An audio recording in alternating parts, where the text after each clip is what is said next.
திராவிட model 2.0 ஆட்சி அமையறதுக்கு முன்னாடி அரசு விழாவில் உங்களை எல்லாம் சந்திக்க வந்திருக்கிறேன்.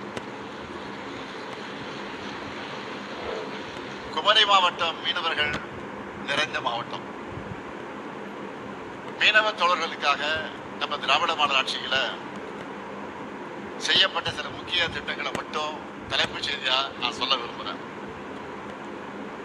2004 சுனாமியால பாதிக்கப்பட்ட மீனவ குடும்பங்களுக்கு நிலம் கையகம் செய்யப்பட்டு வீடுகள் கட்டி கொடுத்தாலும் அரசு நிலம் என்ற வகைப்பாட்டில் இருந்துச்சு. சொந்த வீடுகளில் குடியிருக்கக்கூடிய பயனாளிகளுக்கு வரன்முறைப்படுத்தப்பட்ட வகையில் இன்று பட்டா வழங்கப்படுது.